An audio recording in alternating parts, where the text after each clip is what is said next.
Articles बता दिए थे। देखिए इधर में लिखा है किसके, पंचायत के 243 डी से लेकर E F G H I जे के एल एन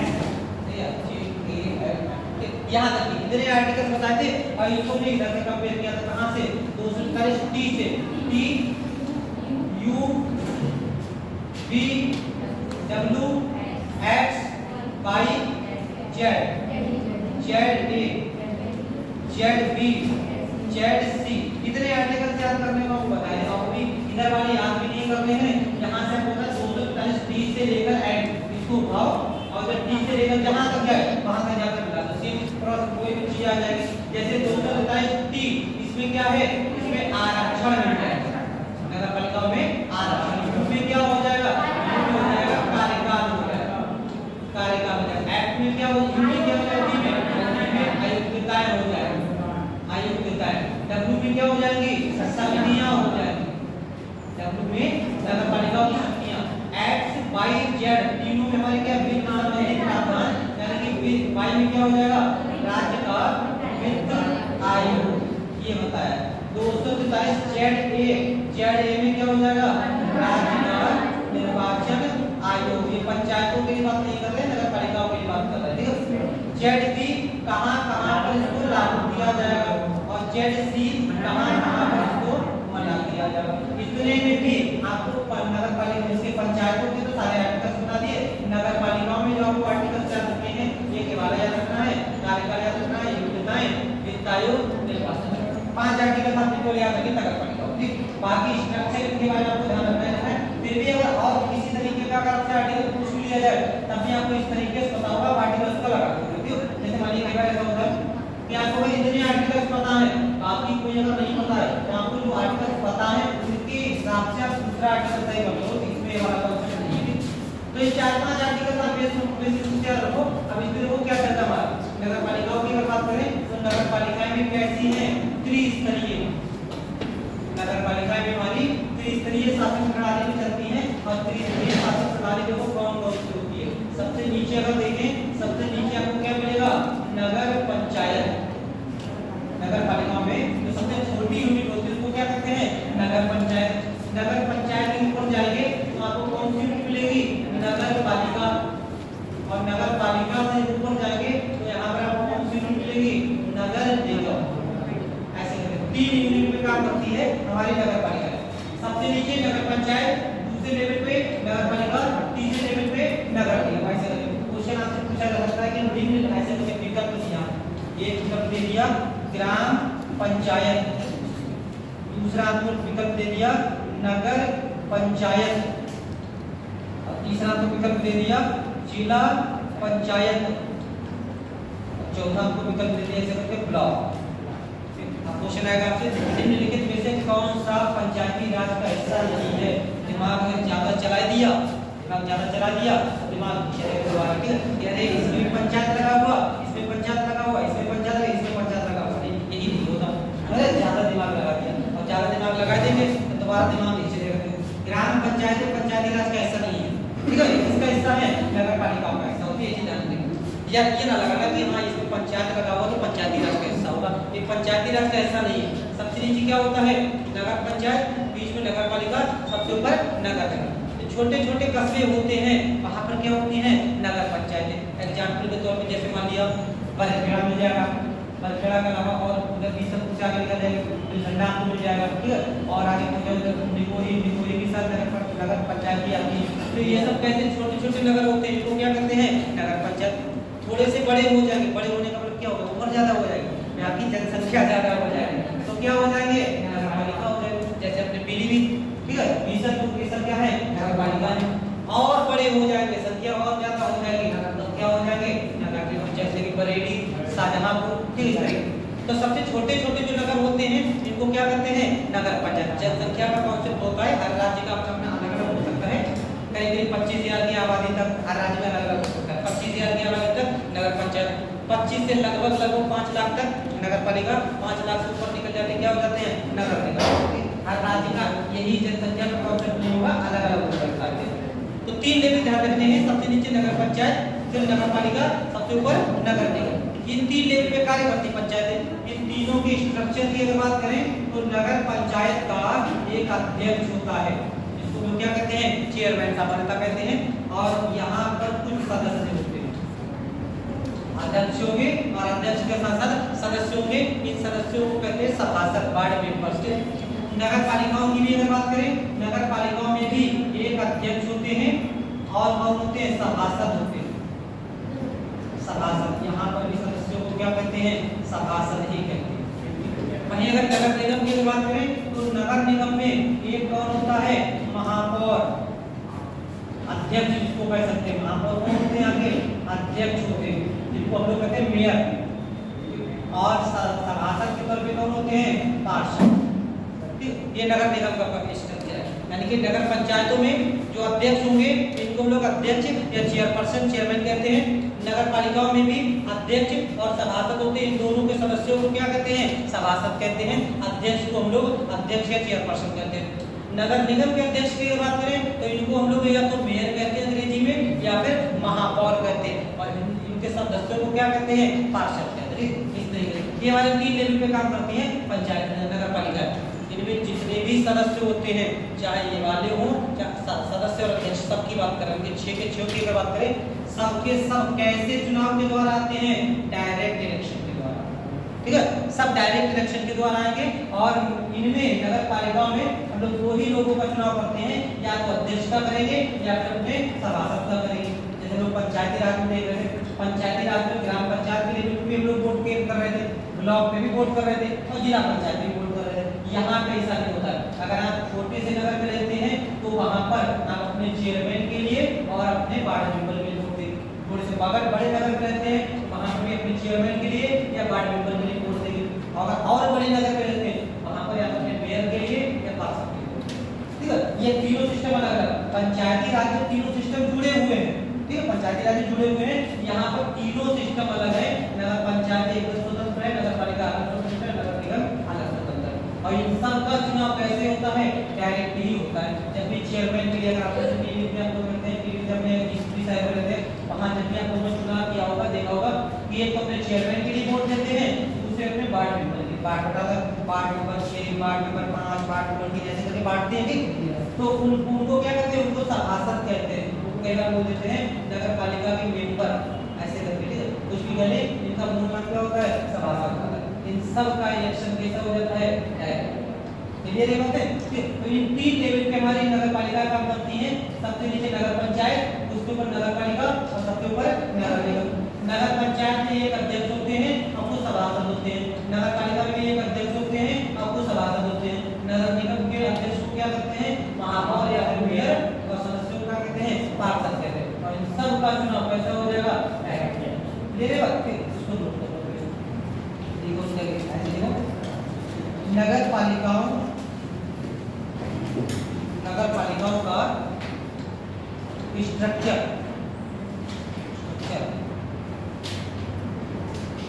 नगर पालिकाओं का स्ट्रक्चर। पहला पॉइंट,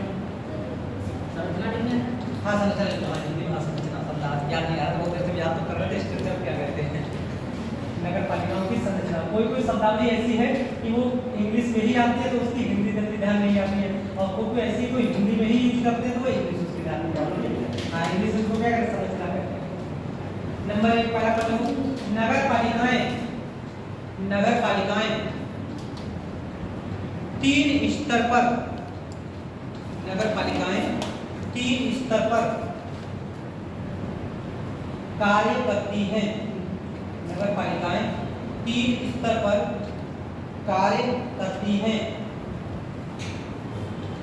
सबसे ऊपर नगर निगम, सबसे ऊपर नगर निगम, ऐसे क्रम से इसी तरह लिखो। सबसे ऊपर क्या होते हैं, नगर निगम।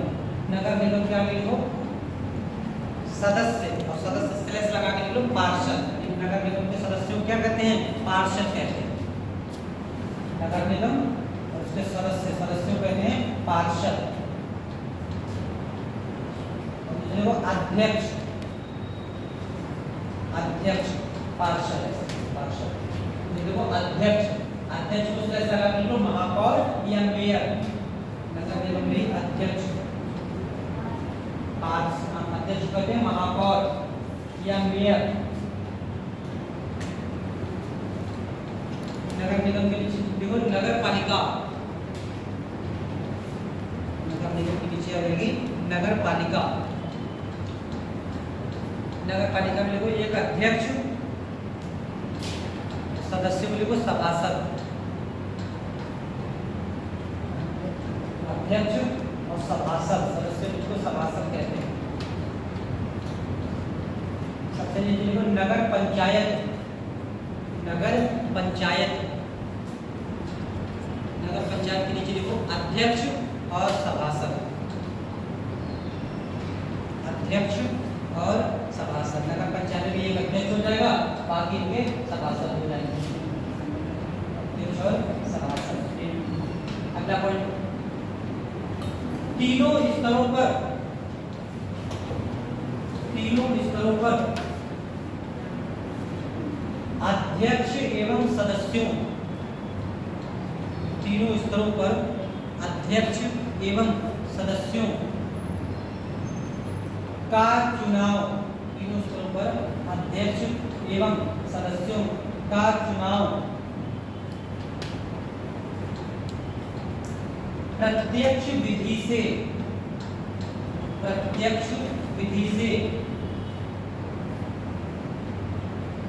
किया जाता है, प्रत्यक्ष विधि से किया जाता है। अब देखो इसमें किस तरीके से हमारी प्रशासनिक संरचना कार्य करती है। इन तीनों लेवल पे जैसे मैं पंचायत में देखा था, ऐसे करके यहाँ पे देखें। सबसे ऊपर कौन सा? नगर निगम, नगर निगम के नीचे क्या आ जाएगा? नगर पालिका, और नगर पालिका के नीचे आ जाएगा नगर पंचायत। ऐसे तीन लेवल पे बात करते हैं। नगर पंचायत के अगर हम लोग शासनिक प्रमुख की अगर बात करें कौन हो जाएंगे? अध्यक्ष हो जाएंगे। वहीं के प्रशासनिक प्रमुख की अगर बात करें तो प्रशासनिक प्रमुख पे एक अधिकारी मिलेगा ईओ, एग्जीक्यूटिव ऑफिसर, तो हिंदी में अधिशासी अधिकारी, अधिशासी अधिकारी, एग्जीक्यूटिव ऑफिसर, ठीक है, ईओ होते हैं।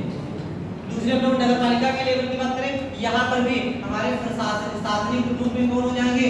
अध्यक्ष हो जाएंगे। और वहीं पर अगर इनके लोग शासनिक प्रमुख की अगर बात प्रशासनिक प्रमुख की बात करें, यहाँ पर भी कौन होते हैं? पीओ, इनको भी कहते हैं अधिशासी अधिकारी, अधिशासी अधिकारी।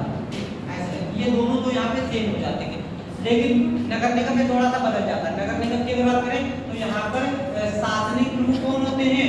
मेयर होते हैं, शासनिक प्रमुख मेयर होते हैं। और उसका प्रशासनिक प्रमुख होता है, इनको क्या कहते हैं? इनको नगर आयुक्त कहते हैं।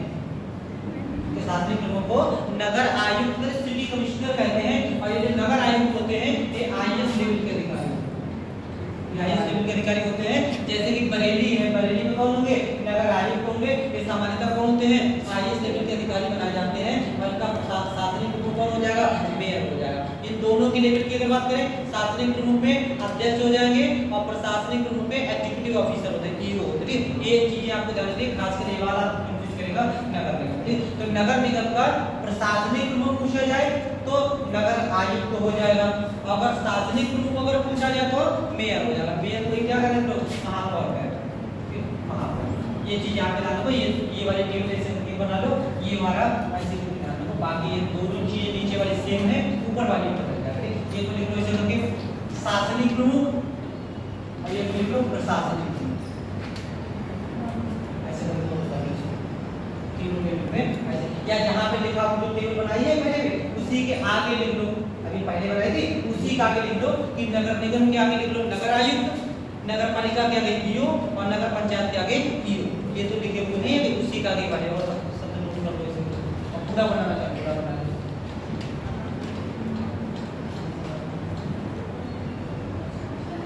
हाँ, शासन और प्रशासन, जैसे जो नेताजी होते हैं उनको शासन कहते हैं और जो अधिकारी होते हैं उनको प्रशासन कहते हैं। ठीक है, जैसे मान लिया हमारे यहाँ के मान विधायक है या सांसद है, ये किसके किसके शासन में आते हैं? हमारे यहाँ जिलाधिकारी है, एसडीएम है, एसपी है, सब किसके आते हैं? कानून के लिए यहाँ पे तैयारी करें, काहे तैयारी करें? प्रशासन की तैयारी करो, प्रशासनिक अधिकारी की। अगर नेताजी की तैयारी करो क्या हो जाएगा? शासनिक अधिकारी, शासन प्रशासनिक। प्रशासन शासन कंट्रोल में ही काम करता है। हाँ, प्रशासन शासन के कंट्रोल में काम करेगा, प्रशासन शासन से ऊपर नहीं जा सकता। तो हमारे यहाँ जो उत्तरदायित्व सुनिश्चित किया जाता है किसका होता है, प्रशासन का ही उत्तरदायित्व सुनिश्चित होता है, लेकिन पब्लिक के लिए जवाबदेही किसकी होती है, शासन की होती है। तो ये लोग प्रशासन लोग शासन के कंट्रोल में कार्य करते हैं। पता है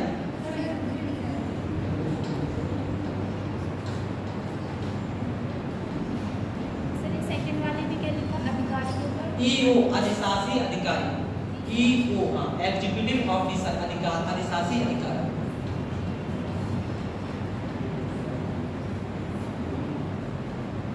जैसे नगरपालिका हम लोग अगर जाएंगे तो आपका प्रशासनिक एडिशन में आपको ईओ मिलेगा वहाँ पर। कई कई जगह ऐसा होता है कि अगर ईओ कई जगह खाली रह जाते हैं, तो अगर कोई ईओ नहीं है तो ईओ अगर नहीं है तो सामान्यतः ये होता है कि वहाँ के जो जिलाधिकारी होते हैं उनको ईओ का कार्यभार दे दिया जाता है। कई बार ऐसा हो जाता है, फिलहाल तो सामान्यतः मिल ही जाता है। अगर बाई चांस अगर ना भी मिले तो ईओ का कार्यभार किसको दे दिया जाता है, जो वहाँ के एसडीएम होते हैं उनको दे दिया जाता है।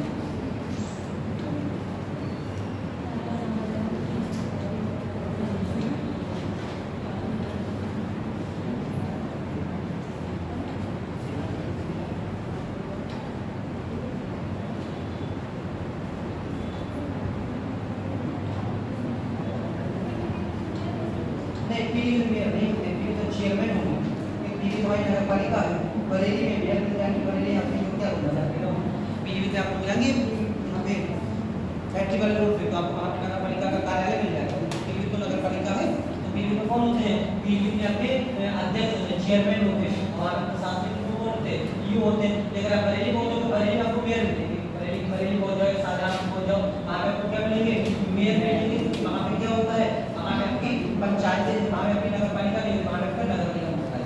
तो नगर निगम होंगे वहाँ पे आपको मेयर मिलेंगे, नगरपालिका हो वहाँ पे आपको अध्यक्ष।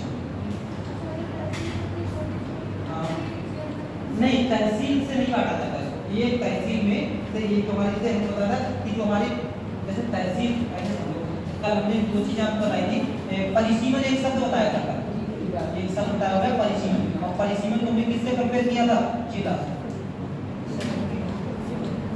परिसीमन को किससे हम लोगों ने कंपेयर किया था, जिला से कंपेयर किया था। एक हमने देखा था जिला, और दूसरा क्या होता है, दूसरा बताया था लोकसभा क्षेत्र, ऐसे करके बताया था कि लोकसभा क्षेत्र। तो जब लोग संसद के लेवल पे बात करते हैं, संसद के लेवल पे क्या हो जाता है, लोकसभा क्षेत्र। जब राज्य में आएंगे तो यही क्या हो जाएगा, विधानसभा क्षेत्र। और जब हम लोग राज्य से भी नीचे आ जाएंगे, स्थानीय स्वशासन पे आ जाएंगे, तो यही हमारा ये वाला हो जाएगा, अध्यक्ष वगैरह वाला क्षेत्र। तो और इसको जिला, जिला के नीचे हमारा क्या आ जाएगा, जिला के नीचे हमारा कह सकते हैं तहसील टाइप का, तो ये आ जाएगा। तो इसकी सीमा अलग हो सकती है तहसील की, और नगरपालिका वगैरह की सीमा अलग हो सकती है। ये कंपेयर नहीं कर सकते। ये तहसील जो हमारे तहसील में हमारा अध्यक्ष हुआ, हो सकता है तहसील का एरिया बदल जाए, अध्यक्ष हमारा ऐसे करके एग्जाम्पल समझो। बीसलपुर है, ठीक है, एक शहर है हमारा बीसलपुर। बीसलपुर में क्या है, बीसलपुर एक तहसील है, और उस बीसलपुर तहसील जो है, इस बीसलपुर तहसील के अंतर्गत देखो आपका बीसलपुर भी आ जाता है, बीसलपुर भी आ जाता है, और इसी बीसलपुर तहसील के अंतर्गत आपका एक ब्लॉक आता है दिलसंडा, ठीक है, ऐसे करके समझो। दिलसंडा की तहसील कहाँ लगती है, बीसलपुर लगती है, और बीसलपुर की तहसील कहाँ लगती है, बीसलपुर लगती है। बीसलपुर का अलग चेयरमैन होता है, दिलसंडा का अलग चेयरमैन। पता है जो लोग अगर एरिया में पता होगा कि जो दिलसंडा का आपको चेयरमैन अलग मिलेगा, बीसलपुर का चेयरमैन अलग मिलेगा, क्योंकि ये तहसील के हिसाब से नहीं बने होते हैं, ठीक है। इनका एरिया अपना अलग होता है, जो हमारे कहते हैं अध्यक्ष वगैरह का, और तहसील प्रशासन का एरिया अलग होता है, क्लियर। मतलब इनको हम लोग अलग बांटेंगे, इनको अलग बांटेंगे, और इनको अलग बांटेंगे। ये यही तहसील में आपको एक से ज्यादा चेयरमैन मिल सकते हैं, जितना उनका एरिया बहुत ज्यादा है, इसलिए तो ऐसे पीलीभीत में हमें लगता है किसी न किसी जगह कैसा हो सकता है कि पीलीभीत की तहसील को भी तहसील रखते हैं, अमरिया तहसील है, अमरिया तहसील को जरूरी नहीं है कि ये कोई चेयरमैन हो, अमरिया पंचायत वगैरह करते होगी, ये अगर पंचायत वगैरह उनके सबके हमको अलग अलग क्षेत्र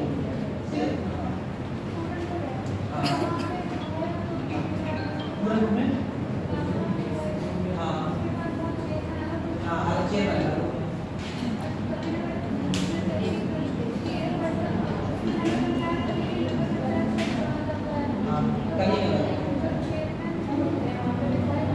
नहीं, तो चेयरमैन अलग होता है।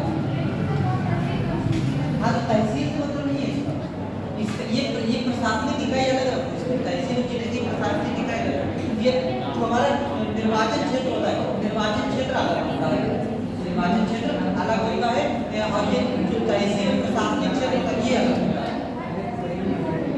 नहीं हर तहसील अलग नहीं है, जो तहसील जैसे ऐसा बरखेड़ा का विधायक है, ये उससे बरखेड़ा का विधायक मिल जाएंगे, पीलीभीत के विधायक है और बीसर के विधायक है, जबकि बरखेड़ा तहसील नहीं है, बरखेड़ा तहसील थोड़ी, लेकिन बरखेड़ा में हमारे विधायक होते हैं। तो ये हमारी प्रशासनिक यूनिट है, इसको अलग रखते हैं और निर्वाचन वाली यूनिट को अलग रखते हैं। निर्वाचन वाली यूनिट को जनसंख्या के साथ बांटते हैं, जैसे जनसंख्या में उससे एक लगा एक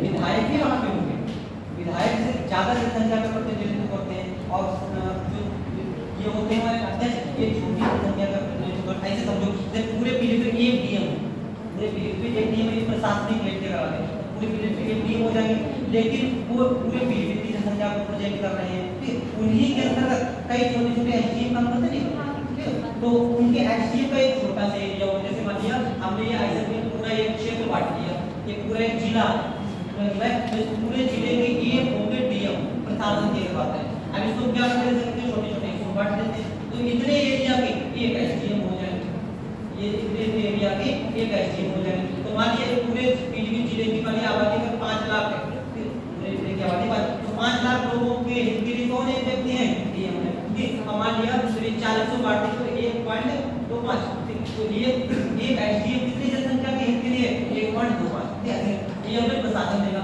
अब यही पे अगर हम लोग ऐसा करें तो इसको हम लोग क्या करते हैं, इसको लोग थोड़ा सा विधायकी क्षेत्र बांटते हैं। मान लीजिए पूरा एक विधानसभा क्षेत्र है, पूरा एक विधानसभा क्षेत्र है, इस पूरे पीलीभीत विधानसभा क्षेत्र है, एग्जाम्पल के तौर पर ले लेते हैं, ये पीलीभीत विधानसभा क्षेत्र है और इस पीलीभीत की आबादी मान लीजिए कितनी है, मान लीजिए 5 लाख की मान लीजिए, 1 लाख ज्यादा ही होगी, 5 लाख आबादी है। तो इस पीलीभीत विधानसभा क्षेत्र के विधायक कौन हो जाएंगे, अगर मान लीजिए ये कौन हो जाएंगे, यहाँ पे विधायक हो जाएंगे। आप इन्हीं को हम लोग क्या करेंगे, इसे हमने छोटे छोटे हिस्सों में बांट देंगे, जब इसमें छोटे छोटे हिस्सों बांट दिया तो यहाँ पर क्या हो जाएंगे, एक अध्यक्ष हो जाएंगे, अगर परिणाम जैसे बांट दिया, एक यहाँ पे अध्यक्ष हो जाएंगे, एक यहाँ पे, तो 5 लाख की आबादी को कौन रिप्रेजेंट कर रहे हैं, हमारे विधायक, ठीक है, इस पूरे क्षेत्र को। लेकिन इतनी 1.25 लाख की आबादी को कौन रिप्रेजेंट करेंगे, एक अध्यक्ष, ठीक है। ऐसे करके छोटे छोटे हिस्सों बांटते हैं, तो क्या अगर तुरंत के विधायक होंगे उन्हीं तुरंत को छोटे छोटे हिस्सों बांट देंगे, ठीक है। उसको लोग क्या कहेंगे, नगर पालिका, नगर पंचायत ऐसे करके गए, तो वहां इन सब को मिला के इनके हेड पे ऊपर कौन हो जाएंगे, पूरे एरिया को मिला लेंगे, वहां पर विधायक हो जाएगा, ठीक है। तो प्रशासन को छोटे छोटे बड़े बड़े हिस्से ऐसे करके बांटते हैं, छोटे छोटे बांट के फिर कार्यभार चलाते हैं। ऐसे नहीं कि एक ही व्यक्ति पर सारी जिम्मेदारी आ जाती है, छोटे छोटे हिस्से बांटते हैं। आपको प्रशासन में जाओगे, प्रशासन में देखो, जैसे मान लिया जमीन का एक छोटा सा विभाग, छोटा सा मान लिया आप जिले के जिलाधिकारी बन गए, आप जिले के जिलाधिकारी हैं और गांव का एक व्यक्ति आपके पास आता है, वो कहता है कि हमारे क्षेत्र में हमारी जमीन पे कब्जा कर लिया, ठीक है।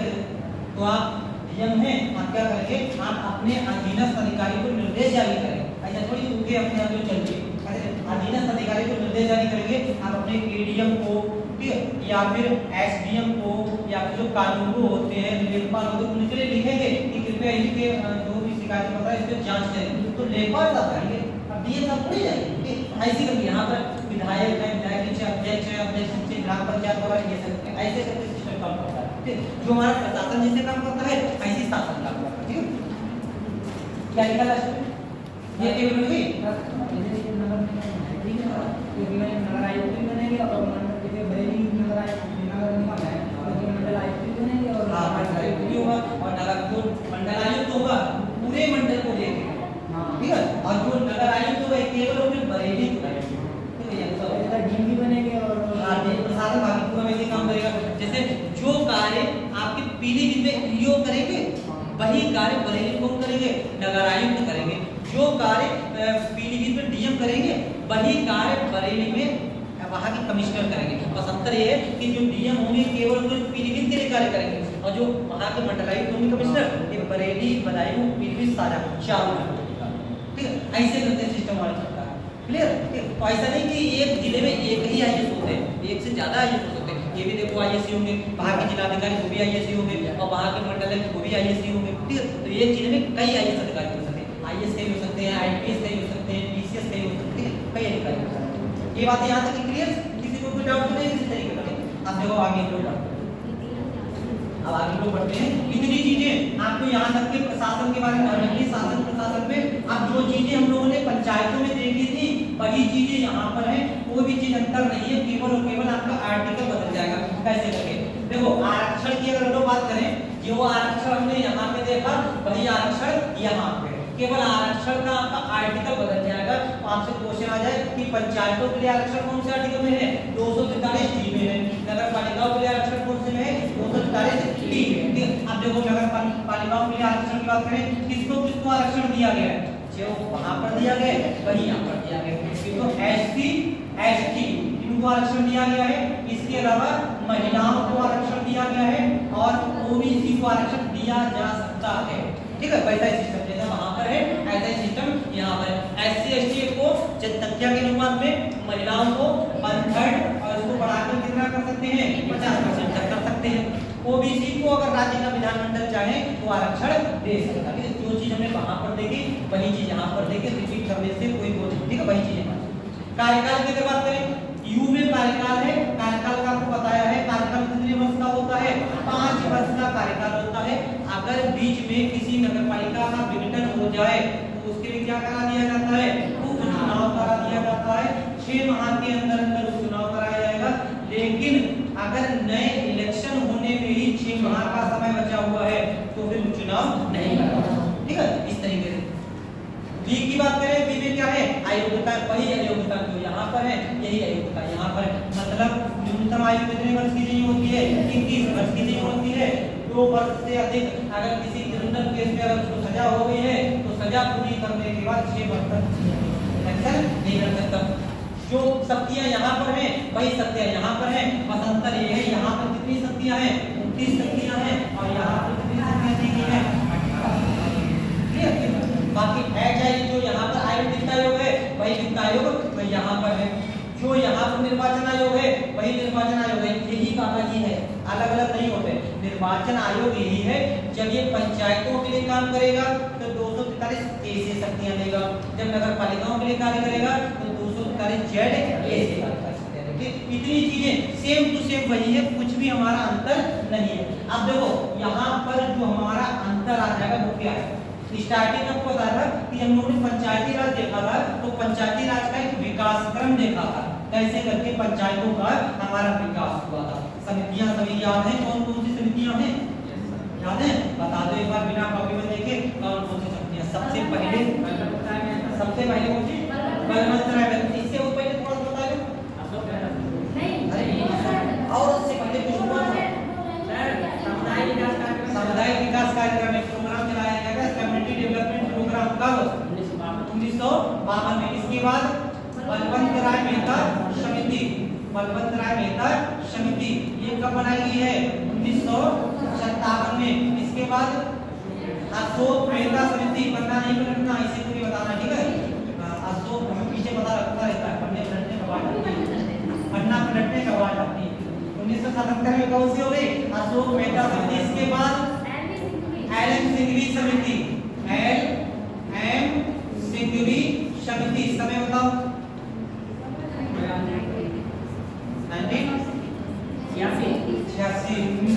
1986। कौन सी हो जाएगी? एल एम सिंघवी समिति। इसके बाद पी के धुंगन समिति। पी के धुंगन समिति ये बनाई गई कब? 1988। इसके बाद गाडगिल समिति। गाडगिल समिति कब बनाई गई थी? 1988 में। अब थोड़ा सा चेंज हो जाएगा। ये जितनी भी समितियां हैं एक पंचायतें और नगर पालिका दोनों के लिए मतलब जो रिकमेंडेशंस कर रही हैं। तो अभी हमने पंचायतों में देखा था और जो बात पंचायतों के लिए कही है वही बात नगर पालिकाओं के लिए कर कि गांव में पंचायत स्थापित करो और नगरों में नगर पालिका स्थापित करो। गाडगिल समिति आ जाएगी 1988। अब क्या हुआ था इसके बाद? राजीव गांधी की सरकार कौन सा 5 साल है, 4 साल 5 साल। इन 4-5 साल के बीच में कुछ हुआ था? संविधान संशोधन हुआ है। हाँ, वो तो छुट्टी नहीं हुई, यहाँ पे आई, वो यहाँ पे आई, ठीक है? तो लेकिन हमने इसलिए नहीं ली क्योंकि पंचायतों से संबंधित है। इसका हमें कोई मतलब नहीं है कि ये पंचायत में हम तो नगर पालिकाओं के लिए दे रहे हैं, इस विषय मतलब नहीं। तो यहाँ पे क्या हुआ? 64वां संविधान संशोधन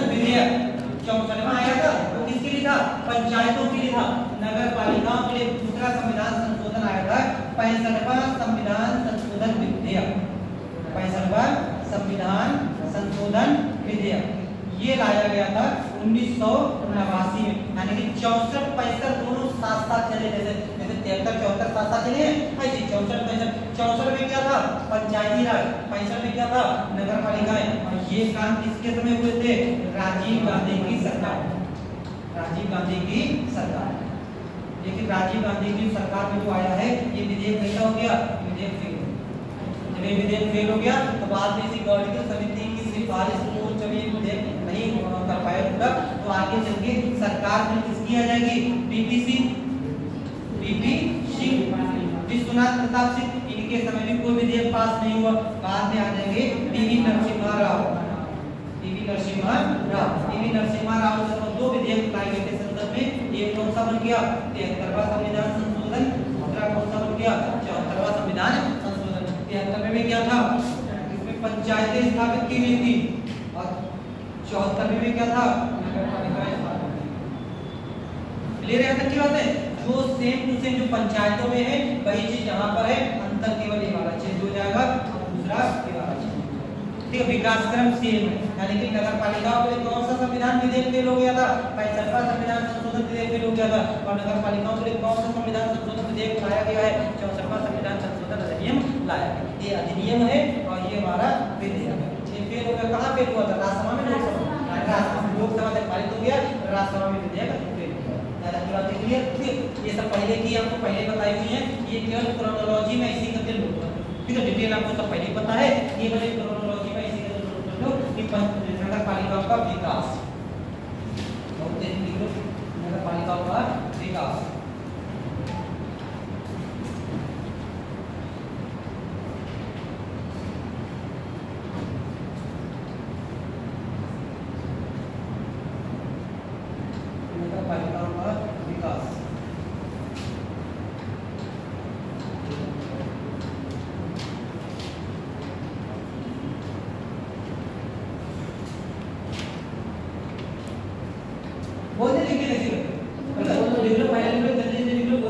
सीडीपी प्रोग्राम 1952, पहला देखो CDP community development programme 1952, CDP. तो दूसरा देखो बलवंत राय मेहता समिति,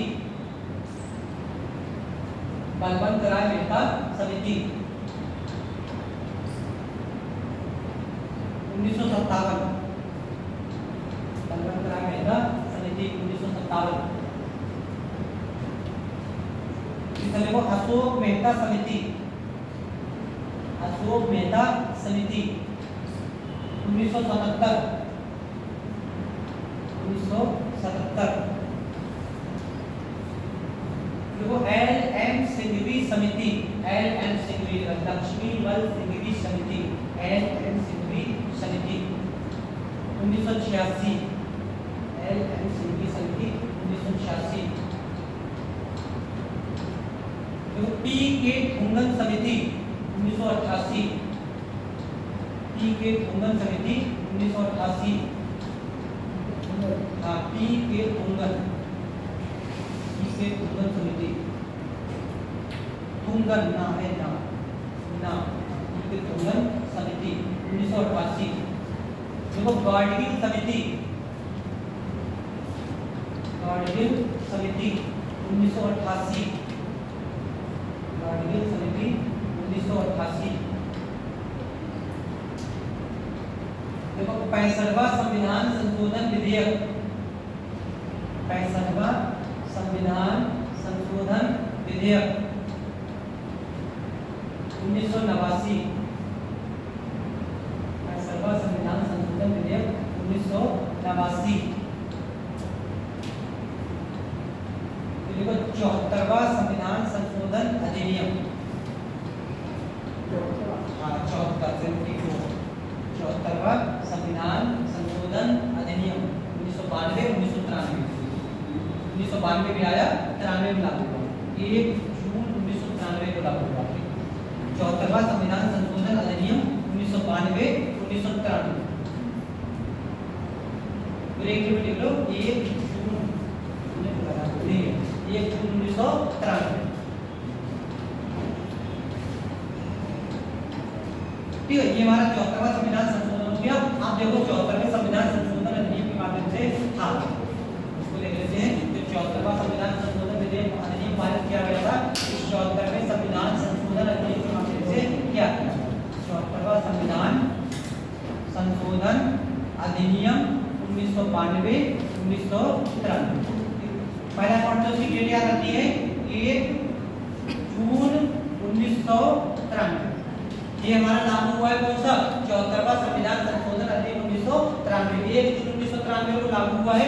दूसरा पॉइंट इसके बाद ध्यान रखना है, इसके माध्यम से संविधान में एक भाग जोड़ा गया, संविधान में एक अनुसूची जोड़ी गई और संविधान में कुछ आर्टिकल जोड़े गए थे और संविधान में पंचायत नगर पालिकाओं को कुछ शक्तियां दी गई थी। आप लोग अपने आप बता दो क्या क्या इसमें कौन कौन सी चीजें हैं। भाग कौन सा है? 9A है, भाग 9A। 9 में तो नगर पालिका नहीं है, 9 में नगर पंचायत, 9 में पंचायती राज है। तो 9A में क्या हो जाएगा? नगर पालिका हो जाएगा। अनुसूची कौन सी? 12। देख के बता रहे, बिना देखे बता रहे? बिना देखे। अनुसूची कौन सी है? 12। आर्टिकल बता दो। 243 पी, 243 पी से 243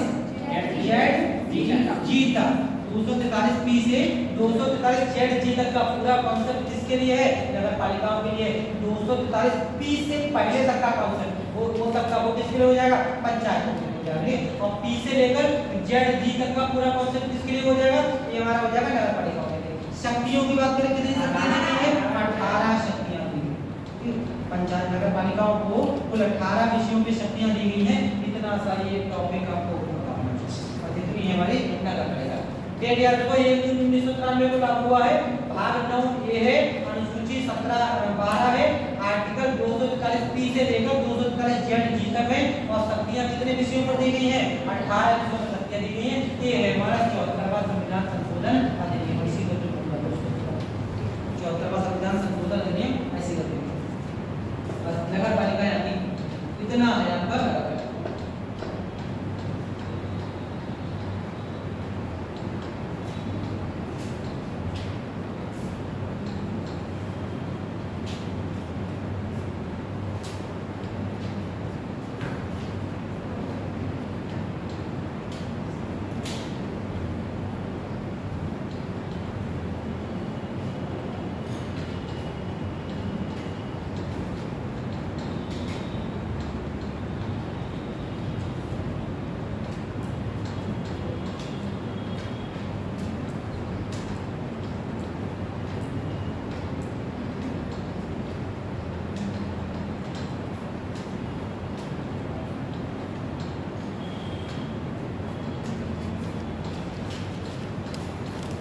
बोलते लिख दिया।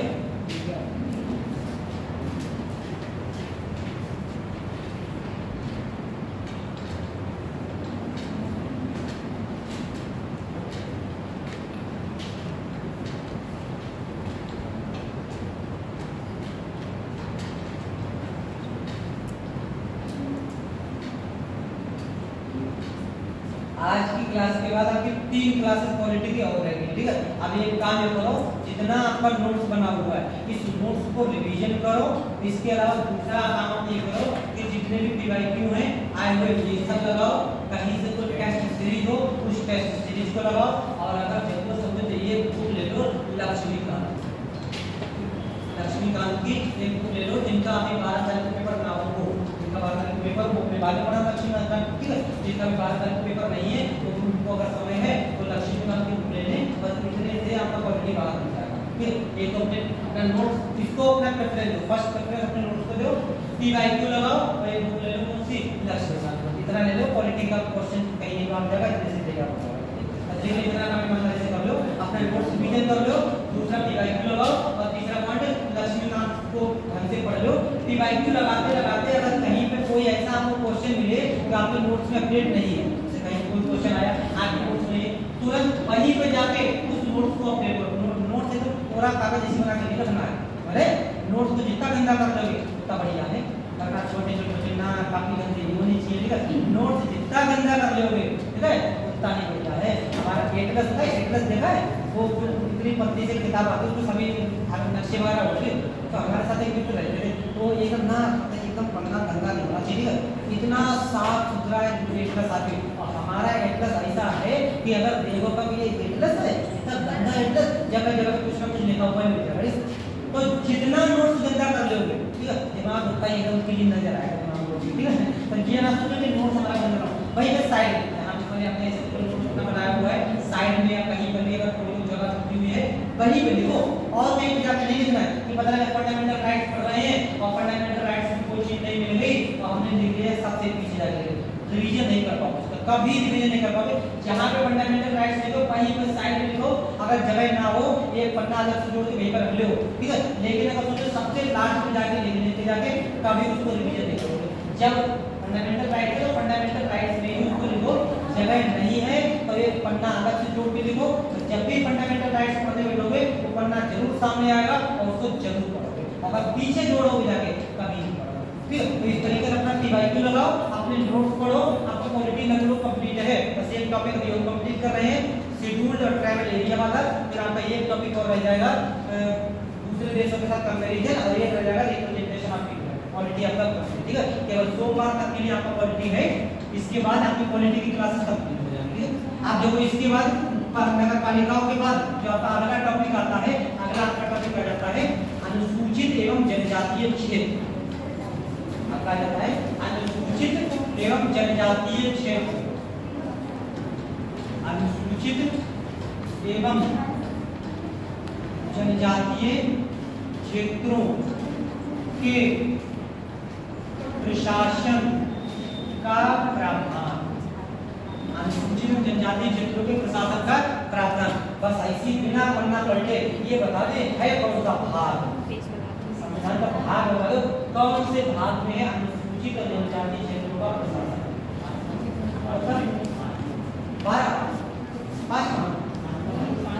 5 में तो संघ है, 5 में तो संघ है। अच्छा आर्टिकल हम बता रहे तो गेस कर सकते हो, आर्टिकल बता दे रहे हैं, ये 2 आर्टिकल है इसमें यहाँ पे पढ़ना ना पड़ना, ठीक है। आर्टिकल 244(1), आर्टिकल 244(2), आप बताओ इसके आसपास के आर्टिकल का भाग ध्यान करो। 7 की तो है सत्या 7 में नहीं तो सूची है, वो सब भाग पूछ रहे हम तो भाग पूछ रहे भाग बता पढ़ना ना ले लिया नहीं कौन से भाग में है आप 10 में ऐसे करके देखो 11, 12, 13 3 में क्या बताया केंद्र राज्य संबंध बताया गया है।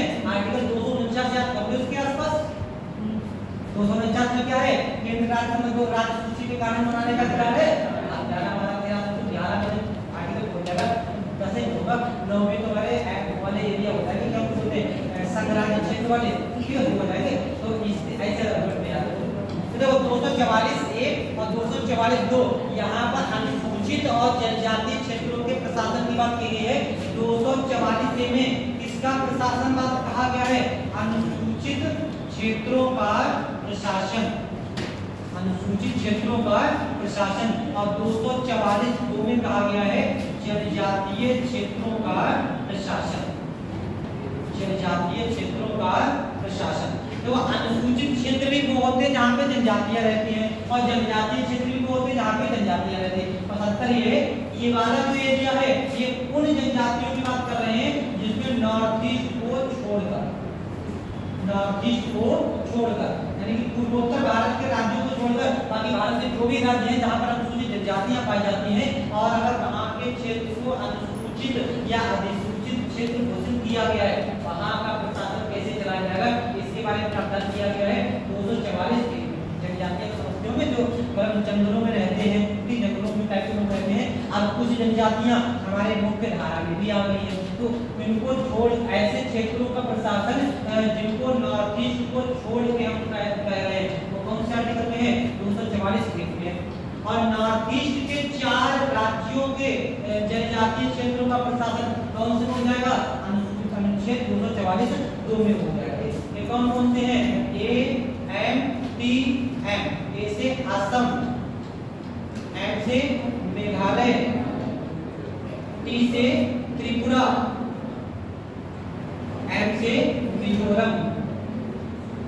मिजोरम इसमें क्षेत्र है कुछ, जैसे कि मिजोरम की अगर बात करें, चकमा, मारा और लाई सब जिले हैं वहां पर। ठीक है, अभी इनको देखा भी एक नजर केवल और ऐसे एक और भी देख लेते, फिर भी देख लेते। दूसरा हमारा कौन सा त्रिपुरा में, त्रिपुरा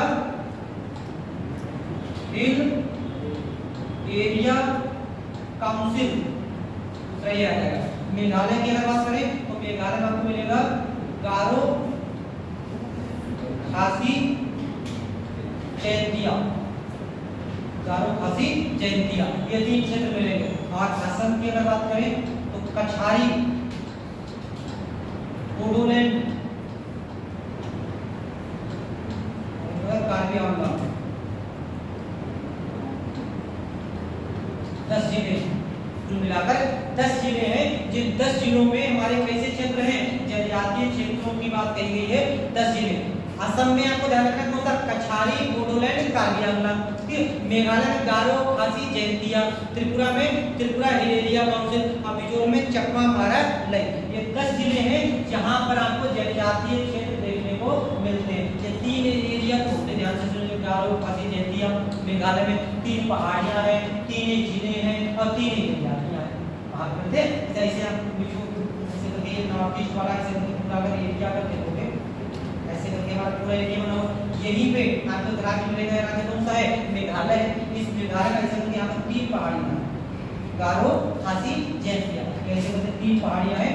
कि हम लोग देखते हैं कि मानसून जब इधर से ऐसे करके आता है, ये बंगाल की खाड़ी है, यहाँ से ऐसे करके मानसून आता है तो इन्हीं पहाड़ियों से आके टकराएगा। तो मानसूनी इनसे टकराया, इनसे टकराने, इनसे टकराया, इनसे टकराने, इनके ऐसे करके इतने भी एरिया घूमती रहती है। मानसूनी पब्लिक इतने ही एरिया घूमते रहेंगे, इतने ही एरिया घूमती रहेगी तो थक जाएगी, बरस जाएगी। ठीक है, जब तक घूमती रहेगी तब तक घूमती रहेगी, जब थक जाएगी तो बरस जाएगी। तो यहीं पर आपको कुछ क्षेत्र मिलेंगे, मासीराम, सुना है, पॉलिटिकल ज्योग्राफी पढ़ते हो, मासीराम। और दूसरा कौन सा मिल है, चेरापूंजी, यहाँ पर विश्व की सर्वाधिक बारिश होती है, सीधी होती है। तो ये जो 3 पहाड़ियां, गारो, खासी, जैंतिया, इन्हीं गारो, खासी, जैंतिया वाले क्षेत्र में जनजातियां पाई जाती हैं। गारो, खासी, जैंतिया ये बहुत पिछड़ी जनजातियां हैं, इसीलिए इनके क्षेत्र को जनजातीय क्षेत्र के रूप में संचालित किया जाता है। कैसे करके किया जाता है अभी देख लेंगे। पहले 10 क्षेत्रों के आपको नाम पता होना चाहिए कि कौन कौन से क्षेत्र हमारी 6ठी अनुसूची में शामिल है। ये वाले कौन से हो जाएंगे, ये 5वीं में हो जाएंगे, और ये कौन से हो जाएंगे, ये 6ठी अनुसूची में। भाग पूछा जाए, भाग 10 हो जाएगा। पहले ऐसे करके नोट कर लो, फिर आगे बढ़ो। 244 में अनुसूचित क्षेत्रों का प्रशासन नॉर्थ ईस्ट को छोड़कर, और 244 में जनजातीय क्षेत्रों का प्रशासन नॉर्थ ईस्ट के 4 राज्य असम, मेघालय, त्रिपुरा और मिजोरम। इस बार के लिए आर्टिकल का 6ठी अनुसूची है, खास हो सकती है, कहीं अगर किसी तरीके से आपने क्वेश्चन पूछा जा सकता है। अभी आप लोग देख रहे होंगे लद्दाख में एक आंदोलन चल रहा है, तो वहाँ थोड़ी हिंसा भी हो गई थी, कल हिंसा नहीं है। तो लद्दाख में भी वहाँ पे आंदोलन चल रहा है, वो इसी अनुसूची को लेके चल रहा है। कई बार आप लोग देखते होंगे कि पता नहीं चलता है, करंट अफेयर्स का क्वेश्चन स्टैटिक बना के पूछता है, और खास करके यूपीएससी की तो आदत है कि करंट अफेयर्स की कोई चीज चर्चा में है, उसको करंट अफेयर्स ना बना के उसका बेसिक स्टैटिक पूछ लिया। तो 6ठी अनुसूची में आपसे कोई भी क्वेश्चन किसी तरीके से इसका अगर आपसे भाग पूछा जाए तो कौन सा हो जाएगा, 10 हो जाएगा। आर्टिकल पूछा जाए 244 2 हो जाएगा। राज्य पूछना फिलहाल तो 4 है, असम, मेघालय, त्रिपुरा, मिजोरम, और इसमें भी अगर जिले पूछे जाए तो 10 है। 10 जिलों में ऑटोनॉमस रीजन के रूप में कार्य किया जाता है। ये 10 जिले कौन से जिले कौन से राज्य में आते हैं ध्यान रखना है।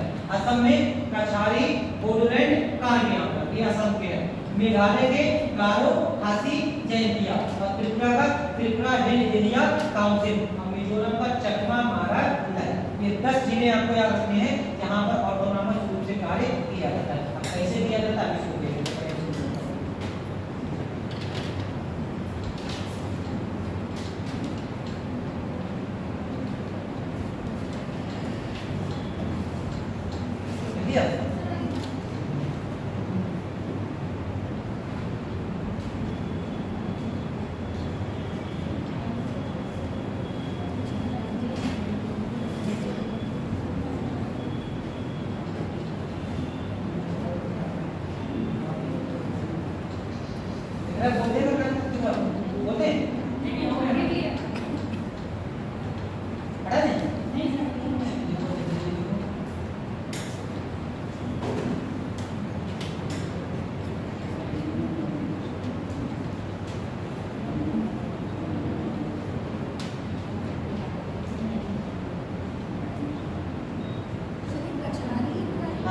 कछारी।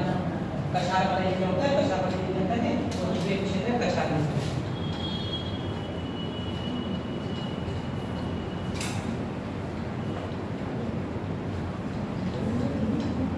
कछारी बोले टपाली आता है।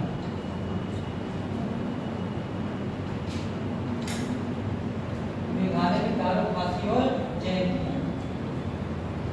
त्रिपुरा में त्रिपुरा एरिया कौन से, और मिजोरम में चकमा, मारा और अंगार, तो ये तीन जिले मारा।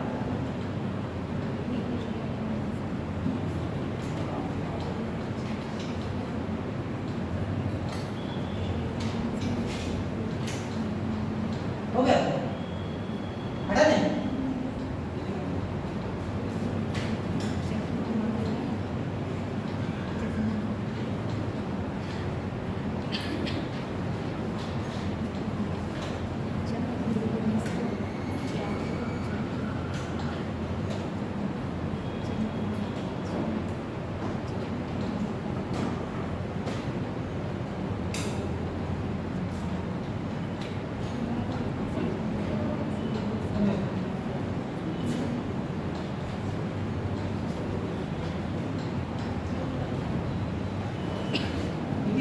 हटा दें। अब देखो आगे अब पहले इसको देख लेते हैं 244 को, इसके बाद जनजातीय क्षेत्र को देख लेंगे। देखो पहले अगर हम लोग शेड्यूल्ड एरिया की अगर बात करें तो शेड्यूल्ड एरिया यानी कि अधिसूचित क्षेत्र किसको कहते हैं, किसी भी क्षेत्र में जहां पर जनजातियां रहती हैं। क्योंकि जनजातियों की अगर हम लोग बात करें तो जनजातियों का जो भी स्ट्रक्चर है वो थोड़ा हम लोगों से पीछे है, हम लोगों से पीछे है, तो सीधी बात है वो हम लोगों के स्ट्रक्चर को पूरी तरीके से अपना नहीं सकती। चाहे उनका हमारा राजनीतिक पॉलिटिकल सिस्टम कैसा भी सिस्टम हो, उसको वो लोग नहीं अपना पाएंगे। तो सीधे से जनजातियों की अगर बात करें तो आप लोग कोई अगर मूवी वगैरह देखते हो तो जनजातियों के बारे में देखते हो तो उनका एकदम कबीलाई समाज पूरा अलग है। और पता है हम उनसे कहें कि तो हमारे संसद के बनाए हुए कानून को लागू करो, तो कहें काहे बात की संसद, वो जानती नहीं काहे बात की संसद, वो अपनी परंपराओं के हिसाब से चले। पता है संसद ने कर रखा है कि नरवली पता नहीं दे सकते, और पंचायत ये जो कह रहे हैं जनजाति अरे कैसे नहीं और बाकी कैसे पूछोगे तो नरवली नहीं देंगे। तो मतलब ये तो उनका हाथों का नरवली नहीं चलती है। एक एग्जाम्पल के तौर पे क्योंकि उनका सिस्टम अलग है, हमारा सिस्टम अलग है, वो हमारी अभी तक मुख्य धारा में नहीं आ पाए हैं। तो ऐसे में इन अनुसूचित जनजातियों को जो हमारे एसटी होते हैं, शेड्यूल्ड ट्राइब्स होते हैं, इन ट्राइब्स को अभी हमारे समाज की मुख्य धारा को शामिल कर सके, राजनीतिक व्यवस्था में शामिल कर सके, तो इनके लिए क्या करते हैं, इनके लिए कुछ छूट देते हैं। किस तरीके, जैसे हम लोगों ने देखा, मान लिया हम लोग यूपी में से हम लोग रहते हैं, हमारे यूपी में आपको एग्जाम्पल पिछली बार दिया था, मान लिया हमारे यहाँ बनारस का एग्जाम्पल ले लें या फिर पीलीभीत का ही एग्जाम्पल ले लें। पीलीभीत का एग्जाम्पल लेते हैं, मान लिया इस समय जो पीलीभीत के सांसद हैं ये कहाँ से आते हैं, ये शाहजहांपुर से आते हैं, ठीक है, ये कहाँ के हैं, शाहजहांपुर के हैं। दूसरी बनारस के सांसद हैं ये कहाँ से आते हैं, गुजरात वडोदरा से आते हैं, वडोदरा से आते हैं, गुजरात वहाँ से आते हैं। तो ये सांसद कहाँ के हैं, बनारस, नरेंद्र मोदी यूपी के, और ये पीलीभीत के ही हैं, लेकिन जिला इसका भी क्षेत्र है। तो ये बताओ कि अगर जैसे अच्छा एक चीज होता है, जैसे मान लिया आप आईएएस बन जाए, ठीक है, आपने पेपर दिया आईएएस बन गए, और आईएएस बनने के बाद एक आपको यूपी का कैडर मिल जाए, ठीक है, ये यूपी में है, एक यूपी का कैडर मिल जाए, और दूसरा पता लगे आपको कैडर मिल गया मान लिया केरल, आईएएस यहाँ भी है, आईएएस वहाँ भी है, कौन से में एकदम रुतबा कौन से टाइट है, यूपी वाले में केरल वाले, ठीक है, ये लगता है यहाँ की यही अगर मिल जाए तब तो बात है। और खास करके अड़ोसी पड़ोसी का जिला मिल जाए, ठीक है, फिर तो पूछो मत, फिर वहाँ आवाज थोड़ी रुका करेंगे, सीधे शाम को एकदम सायरन बजाते गाड़ी सीधे गली घुसा करेंगे करके, तो यहाँ बात ऐसे मोहल्ले वालों को पता लगे कि हाँ कलेक्टर साहब आए हो। मतलब क्या होता है, मतलब ये है कि जिस एरिया से कनेक्शन होता है उस एरिया से हम लोग अलग ही तरीके से जुड़ा महसूस करते हैं। तो अगर ये शाहजहांपुर के हैं तो जितना कल्याण ये शाहजहांपुर के बारे में सोचेंगे ऐसा नहीं भी काल हो सकता है, लेकिन कहीं ना कहीं थोड़ा बहुत फर्क रह सकता है, रह सकता नहीं सकता, थोड़ा बहुत फर्क रह सकता है।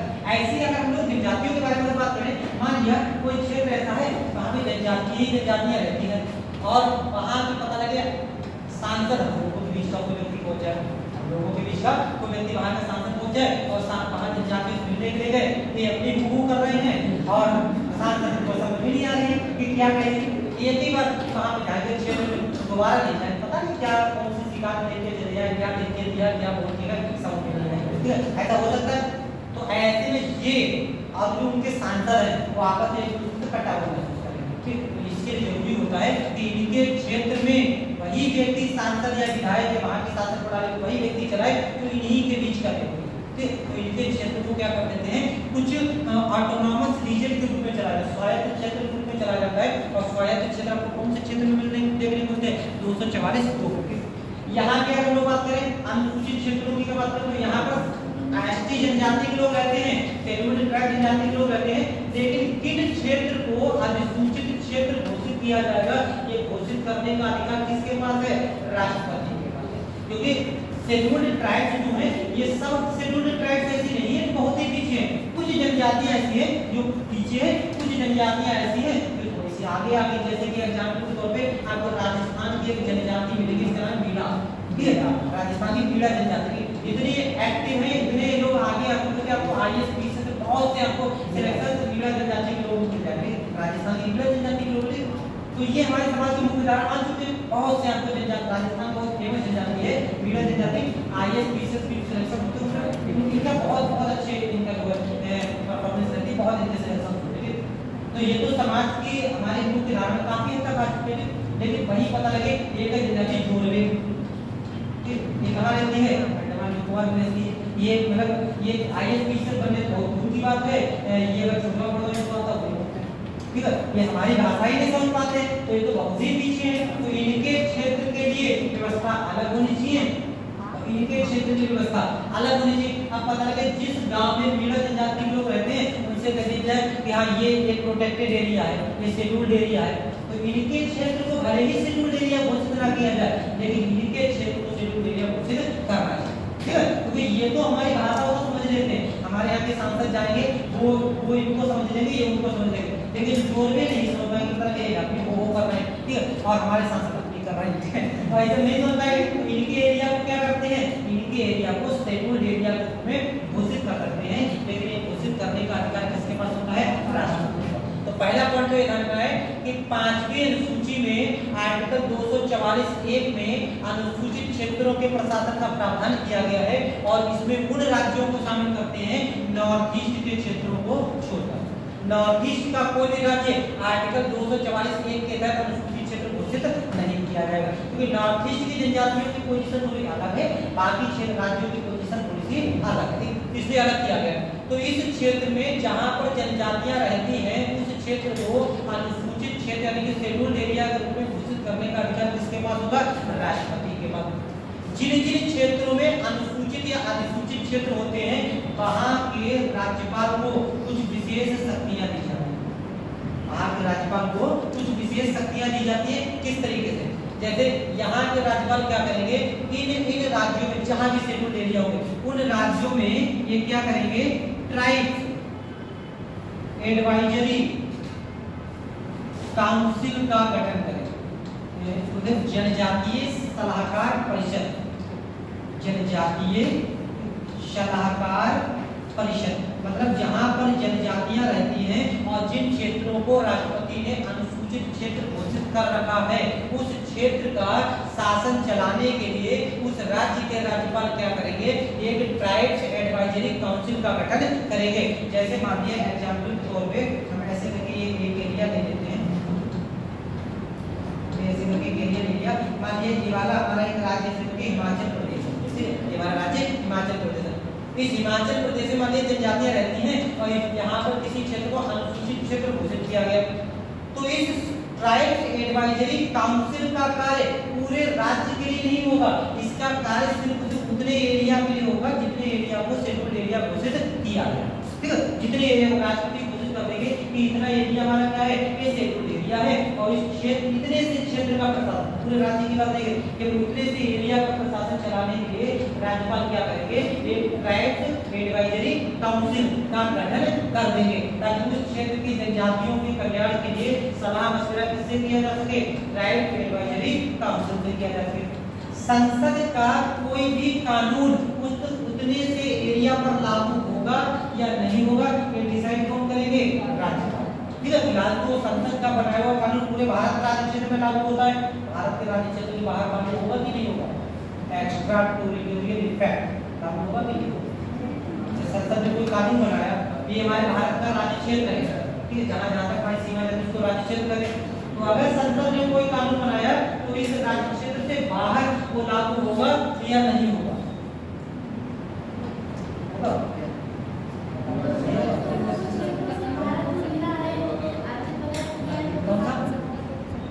जैसे हमारे पहले का क्वेश्चन ये है, जैसे मान लीजिए भारत का इतना राज्य क्षेत्र है, ठीक है, भारत ने कोई कानून बनाया, इस कानून का प्रभाव इस भारत से बाहर चाइना पे हो सकता है नहीं हो सकता?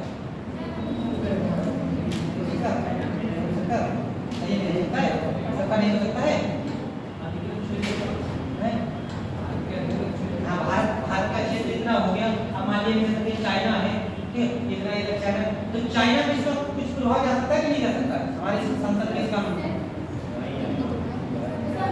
यहाँ पे लोग जो बाहर रह रहे हैं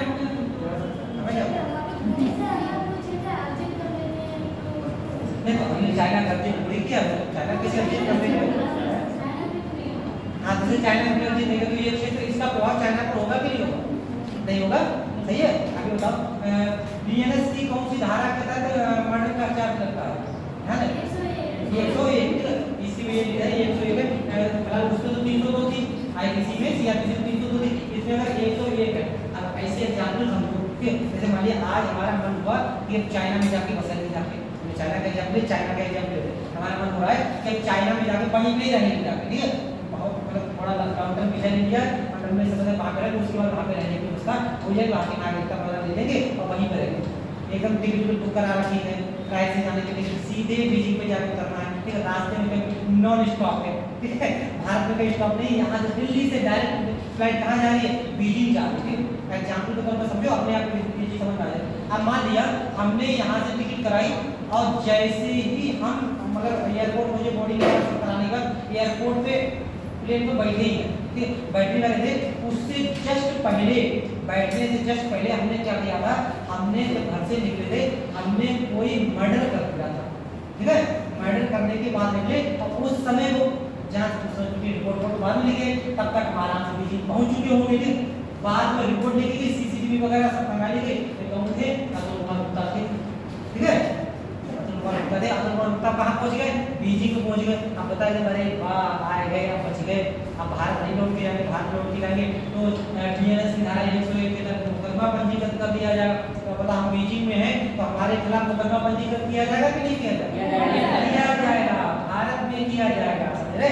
इसको एक्स्ट्रा टेरिटोरियल इफेक्ट, कि अगर भारत के किसी व्यक्ति का संबंध है उससे तो उस कानून का प्रभाव भारत के राज्य क्षेत्र की सीमाओं के बाहर भी रहेगा।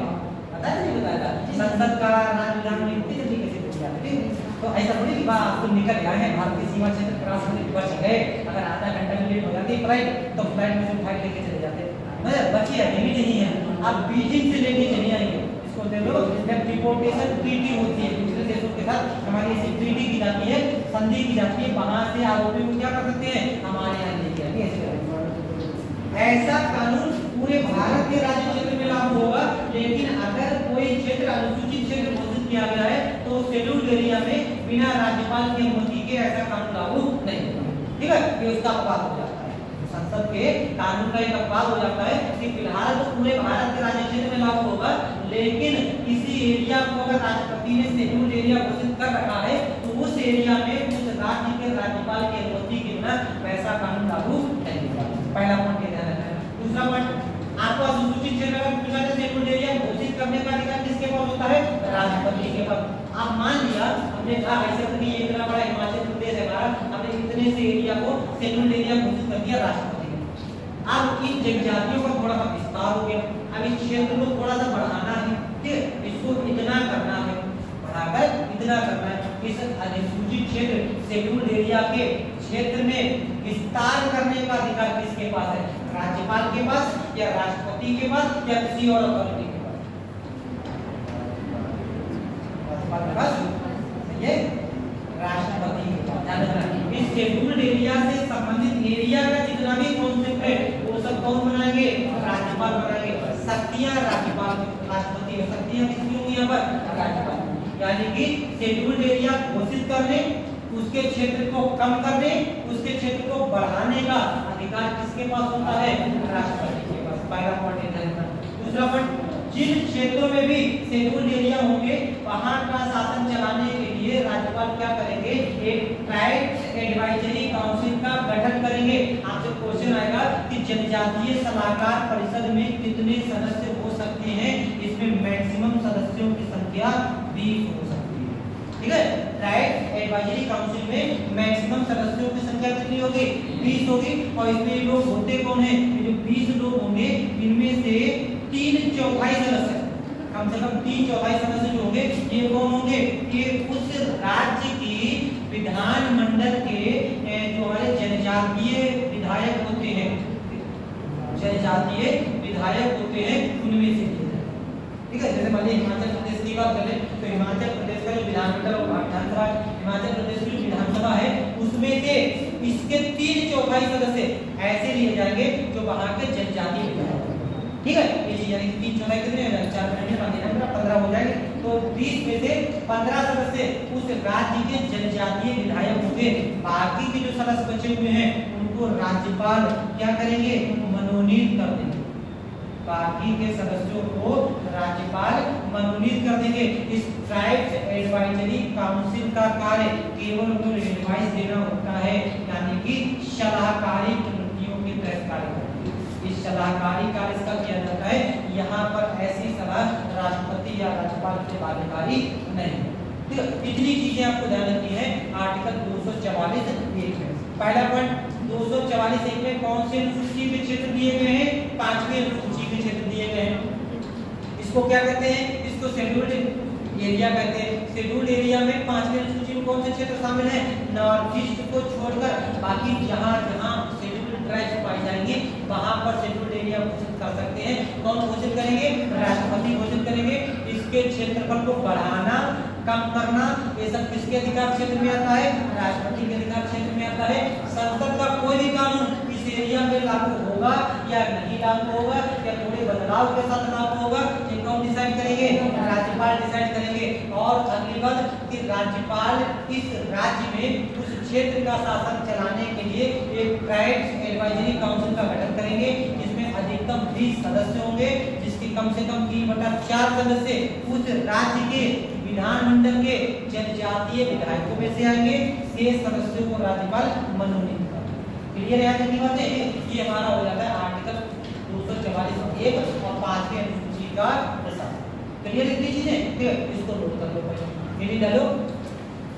क्या लिखा है, कुछ लिखा भी नहीं लिखा, ये वाला लिख रहे। इसी का अगला पॉइंट लिखो, 5वीं अनुसूची के क्षेत्र, 5वीं अनुसूची, 5वीं अनुसूची के क्षेत्र, इसमें देखो पहला पॉइंट, अनुच्छेद 244(1) में, अनुच्छेद 244(1) में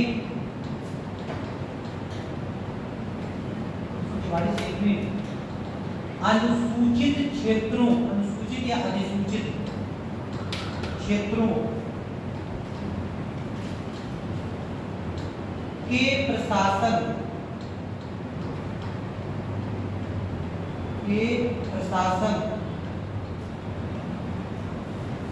इसको अंग्रेजी में शेड्यूल्ड एरिया, ठीक है, के प्रशासन का प्रावधान किया गया है, का प्रावधान किया गया है।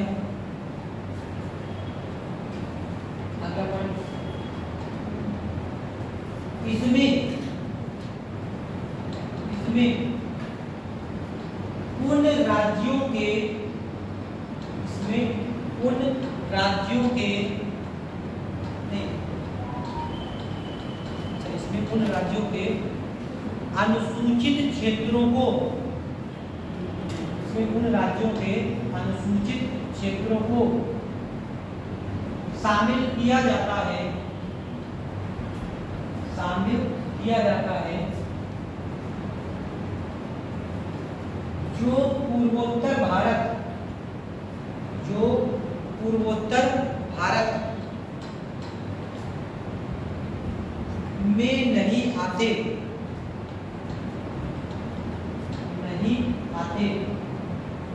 ठीक है। जो पूर्वोत्तर वाले क्षेत्र होंगे वो छठी में हो जाएगा, उनको ट्राइबल एरिया कहते हैं, और जो पूर्वोत्तर के नहीं होंगे उनको शेड्यूल्ड एरिया कहते हैं। होते सेम ही है, ठीक है, अंतर कुछ नहीं होता। यहाँ पर भी जनजातियां रहती है और वहां पर भी जनजातियां रहती है। अगला पॉइंट, किसी भी क्षेत्र को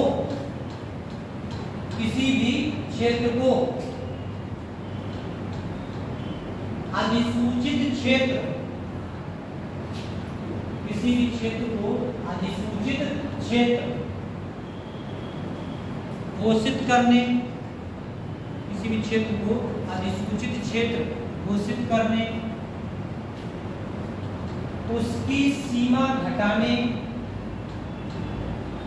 किसी क्षेत्र को अधिसूचित क्षेत्र घोषित करने, उसकी सीमा घटाने या बढ़ाने का अधिकार, उसकी सीमा घटाने या बढ़ाने का अधिकार राष्ट्रपति के पास होता है, राष्ट्रपति के पास होता है। ठीक है, जैसे मान लिया हमने कहा इतना एरिया इसने पहले घोषित कर रखा है, ये किसने घोषित किया है, राष्ट्रपति ने घोषित किया है। अगर इस एरिया को बढ़ाना है या इस एरिया को कम भी अगर करना है तो ये अधिकार किसके पास होगा, राष्ट्रपति के पास होगा। अगला पॉइंट देखो, आगे हेडिंग डालो, राज्यपाल की शक्तियां, इस क्षेत्र में राज्यपाल की शक्तियां। पहला पॉइंट राज्यपाल की शक्तियां, इसमें देखो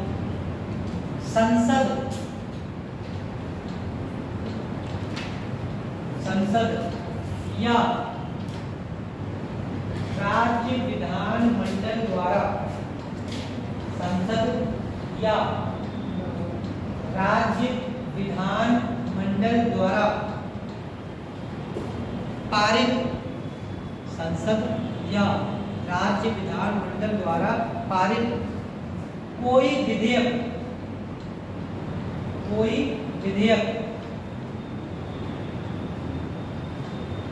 अधिसूचित क्षेत्र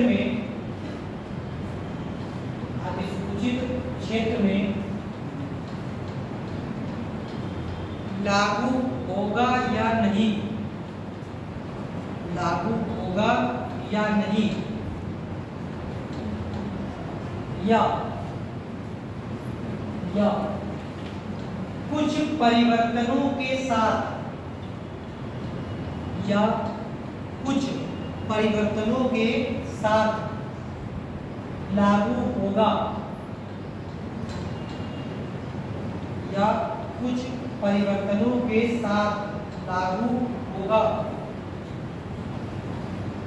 ऐसा आदेश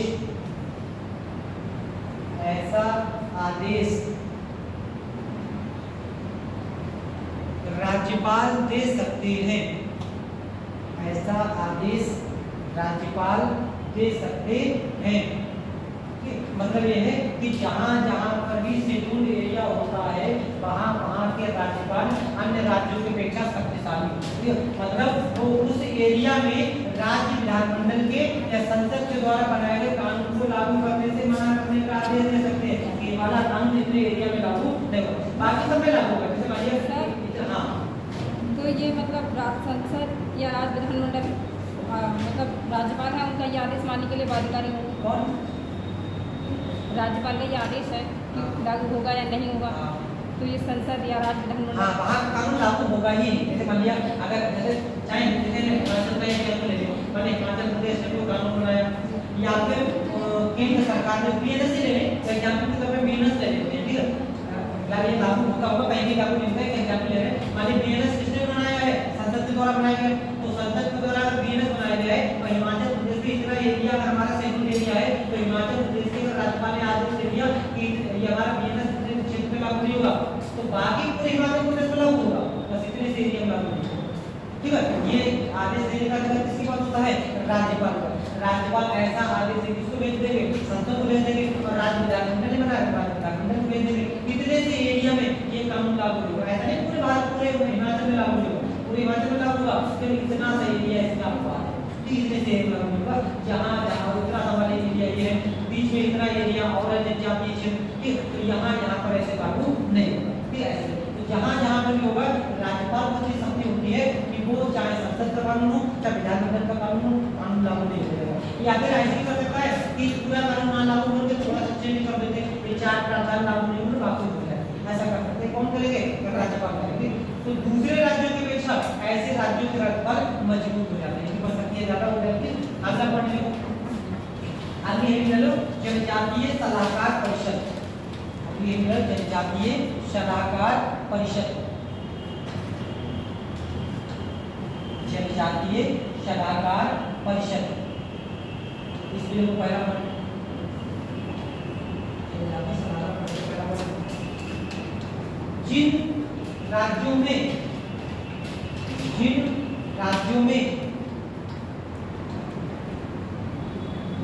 अधिसूचित क्षेत्र, जिन राज्यों में अधिसूचित क्षेत्र घोषित किए गए हों, जिन राज्यों में अधिसूचित क्षेत्र घोषित किए गए हों, उन राज्यों में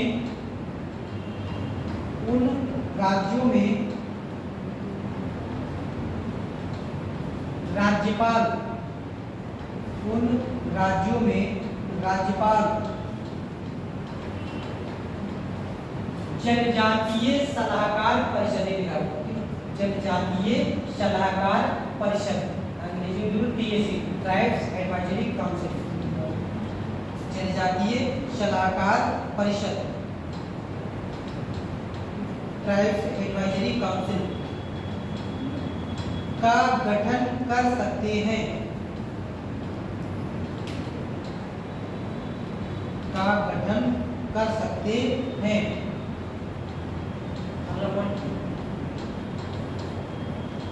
जनजातीय क्षेत्रों का प्रशासन, जनजातीय क्षेत्रों का प्रशासन इसी की सलाह पर, जनजातीय क्षेत्रों का प्रशासन इसी की सलाह पर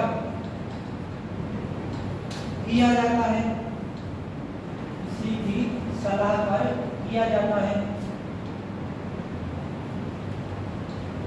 अगला पॉइंट, इसमें 20 सदस्य हो सकते हैं, इसमें 20 सदस्य हो सकते हैं, जिसके, इसमें 20 सदस्य हो सकते हैं जिसके 3/4 सदस्य, जिसके 3/4 सदस्य संबंधित राज्य के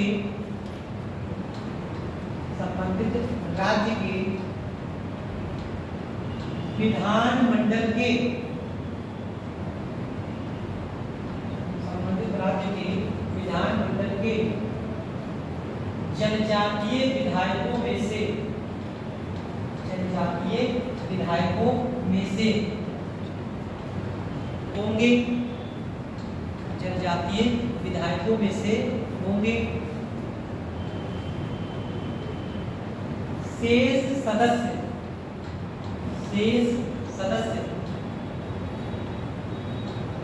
राज्यपाल के द्वारा, शेष सदस्य राज्यपाल के द्वारा मनोनीत किए जाएंगे, शेष सदस्य राज्यपाल के द्वारा मनोनीत किए जाएंगे। ठीक है, अब यहाँ पे अपने आप थोड़ा सा कॉमन सेंस से आंसर बता दो। जैसे हमने हिमाचल का एग्जाम्पल ले लिया, हमने कहा ये हमारा एक शेड्यूल एरिया है और बीच में हमने एक शेड्यूल एरिया और उसका एरिया घोषित किया गया, यानी कि हिमाचल का ऐसे 2 क्षेत्रों को शेड्यूल एरिया घोषित कर दिया। तो बताओ हिमाचल प्रदेश में 2 TAC होंगी या एक ही होगी? एक ही होगी, एक होगी। क्वेश्चन करते हैं पहले क्या करते हैं, ठीक है, छोटे एरिया अलग अलग एरिया बांट सकते हैं। तो एक एरिया यहाँ पर है, यहाँ पर क्या शेड्यूल्ड एरिया घोषित कर दिया, एक इसको शेड्यूल्ड एरिया घोषित कर दिया। तो शेड्यूल्ड एरिया हो गए हमारे हिमाचल प्रदेश के कई स्टेट में। तो हिमाचल प्रदेश के राज्यपाल तो डीएस इसका प्राइवेट एडवाइजरी काउंसिल का गठन करेंगे, ये एक ही होगी प्राइवेट एरिया के नाम छोटा है ये दो पे एक दो और का बाकी सब फिल्टर इधर भी बोलना इधर बोलना क्या कितने होंगे दो होंगे, एक ही होगी जनजातीय सलाहकार परिषद एक ही होगी। ठीक है, पूरे राज्य में राज्यपाल गठित कर रहे एक ही होगी पूरे राज्य में, चाहे कहीं पर भी कितने भी जनजातीय क्षेत्र घोषित कर दिए जाए उस राज्य में जनजातीय सलाहकार परिषद एक ही होगी। ठीक है, जनजातीय सलाहकार परिषद का कार्य पूरे राज्य में जहां जहां जनजातियां होती हैं उन जनजातियों के हित के लिए कार्य करना होता है। ये केवल एक स्पेसिफिक क्षेत्र पे कार्य नहीं करती, कि जहां जहां भी जनजाति पाई जाएंगे उन जनजातियों के लिए कार्य कौन करेगी, टीएससी करेगी। ठीक है, ये सलाहकार परिषद देगी। ठीक है, ये सलाहकार परिषद किसको सलाह देगी, राज्यपाल को सलाह देगी। ये हो गया कि 3/4 सदस्य जनजातीय विधायकों में से आएंगे, अगला खंड से सदस्य राज्यपाल के द्वारा मनोनीत किए जाएंगे। इतनी चीजें आपको आर्टिकल 244(1) के बारे में ध्यान रखनी है और ये सब कॉन्सेप्ट कौन से में है, 5वीं अनुसूची में। अगला देखो हमारा था 244(2) का एक आर्टिकल आ जाता है 244(2). इसमें क्या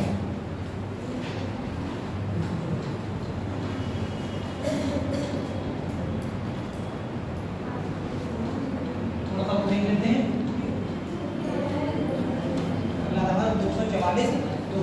244(2) में हो क्या था, 244(2) की अगर बात करें तो 244(2) में क्या है, यहाँ पर हमारे बताए गए हैं जनजातीय क्षेत्रों का प्रशासन, जनजातीय क्षेत्रों का प्रशासन, शेड्यूल्ड ट्राइब, ठीक है, ट्राइबल एरिया का प्रशासन। वहां पर क्या बताया गया था, शेड्यूल्ड एरिया, यहाँ पर क्या हो जाएगा, ट्राइबल एरिया। ये वो क्षेत्र है जो जनजातियां बहुत ही पीछे, शेड्यूल्ड एरिया वाली थोड़ी सी है ठीक ठाक, ट्राइबल एरिया वाली और पीछे। और इनके लिए नॉर्थ ईस्ट का कॉन्सेप्ट किया गया है कि नॉर्थ ईस्ट के क्षेत्र का प्रशासन कौन से आर्टिकल के तहत चला जाता है, 244(2) के तहत चला जाता है। और यहाँ पर क्या किया जाता है, 4 राज्य आपको बताए गए, उन 4 राज्यों में ऑटोनॉमस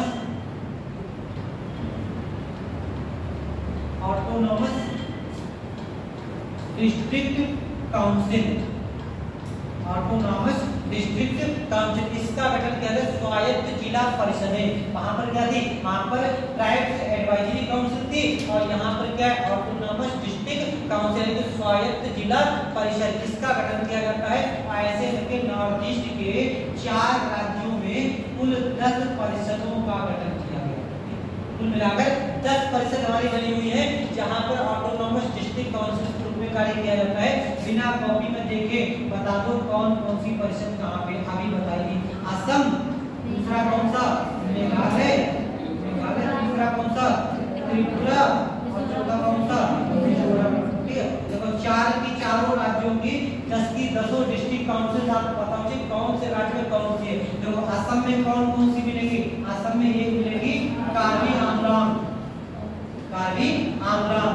दूसरी कौन सी मिलेगी, दूसरी मिलेगी कछारी एरिया, कछारी, ठीक है, ये मिल जाएगा। अब तीसरी आपको एक और मिल जाएगी, उसको लगता है बोडोलैंड। ये 3 आपको कहाँ मिल जाएगी, 3 आपको मिल जाएगी असम में। मेघालय में कौन कौन सी मिलेगी, मेघालय में 3, गारो, खासी और जयंतिया, ये 3 आपको ऑटोनॉमस काउंसिल कहाँ मिल जाएगी, ये 3 मिल जाएगी मेघालय में। त्रिपुरा में आपको एक मिल जाएगी, त्रिपुरा हिल एरिया काउंसिल, ये आपको त्रिपुरा में मिल जाएगी। और मिजोरम में 3 मिल जाएगी आपको। मिजोरम में कौन कौन सी, चकमा, मारा और लाई, 3 कहाँ मिलेंगी, ये मिजोरम में मिलेगी। कौन सी काउंसिल कहाँ पे ध्यान रखनी है, तो फिर से देख लो। असम में कौन सी है, कार्बी आंगलांग, कछार, बोडोलैंड, ये 3 कहाँ हो जाएगी, असम में।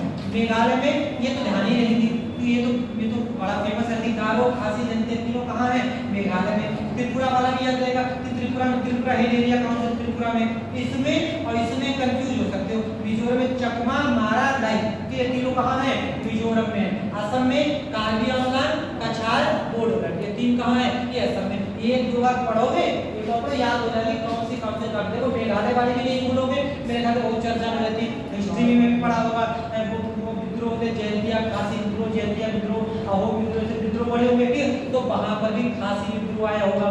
खासी कहाँ हुआ है? मेघालय में, तीरथ सिंह वगैरह, ठीक। तो ये चीजें वहां पे ध्यान रखी। तो ये ज्योग्राफी पढ़ोगे वहां पर भी आ जाएगी, मानसून पढ़ोगे, गारो खासी जयंतिया, तो गारो खासी जयंतिया कहाँ है? मेघालय में है। त्रिपुरा में त्रिपुरा हिल एरिया काउंसिल है, और मिजोरम में चकमा, मारा, राय, ये तीनों कहाँ है? मिजोरम में, असम में, कार्बी आंगलन, कछार, याद रहेगी कि एक दो बार घर पे जाके देखो, जाके याद हो जाएगा। अब ऑटोनॉमस डिस्ट्रिक्ट काउंसिल का गठन किस तरीके से किया जाता है, इनको छोटा सा भी हल्का सा देख लेते हैं। ये अगर 10 के 10 परिषदों की अगर बात करें तो ऑटोनॉमस डिस्ट्रिक्ट काउंसिल में 30 सदस्य होते हैं हर डिस्ट्रिक्ट में। डिस्ट्रिक्ट होंगे, यहाँ का प्रशासन यहीं के द्वारा चलाया जाएगा। कार्बी आंगलन का प्रशासन कार्बी आंगलन की परिषद के द्वारा चलाया जाएगा। तो हर परिषद में कितने सदस्य होंगे? 30 सदस्य होंगे, और इन सदस्यों का कार्यकाल अगर पूछा जाए तो इन सदस्यों का कार्यकाल होता है 5 वर्ष, ठीक है। 5 वर्ष तक, जैसे बाकी क्षेत्रों से सांसद ऐसा समझो, ये इसको मिनी कॉन्स्टिट्यूशन बोलते हैं, नॉर्थ ईस्ट का मिनी कॉन्स्टिट्यूशन। लेकिन छठी अनुसूची क्या है? इस छठी अनुसूची को हम लोग कहते हैं नॉर्थ ईस्ट का मिनी कॉन्स्टिट्यूशन। नॉर्थ ईस्ट का मिनी कॉन्स्टिट्यूशन छोटा संविधान है नॉर्थ ईस्ट का, कि यहाँ की संसद ही एकदम अलग है। हम लोग की पूरी संसद, यहाँ की संसद में कितने सदस्य हैं? 30 सदस्य, ऐसा करके समझ सकते हैं। यहाँ की संसद अलग है, उसमें कितने सदस्य? 30 सदस्य। यहाँ की भी संसद अलग है, उसके कितने सदस्य? 30 सदस्य। हर काउंसिल में 30 सदस्य होंगे। इनका कार्यकाल कितने वर्ष का होगा? 5 वर्ष का कार्यकाल होगा। और इन सभी सदस्यों को राज्यपाल चाहे तो बीच में हटा भी सकते हैं। और ये सब सत्ता काउंसिल होती है, ये विधि निर्माण का कार्य करती है, विधि निर्माण, कानून बनाने का कार्य करती है। इसके अलावा ये न्याय का कार्य करती है। मतलब कितनी पावरफुल है काउंसिल है। एक 5वीं अनुसूची में कितनी पावरफुल है कि ये अपने क्षेत्र के लिए कानून बनाती है। यानी कि कार्बी आंगलन की परिषद कानून बनाएगी, कहाँ लागू हो जाएगा? कार्बी आंगलन में लागू हो जाएगा। इसने अगर कोई कानून बनाया कहाँ लागू हो जाएगा? यही पर लागू हो जाएगा। तो इसीलिए इसको क्या कहते हैं छठी अनुसूची को? नॉर्थ ईस्ट का मिनी कॉन्स्टिट्यूशन कहते हैं। वैसे मिनी कॉन्स्टिट्यूशन किसको कहते हैं?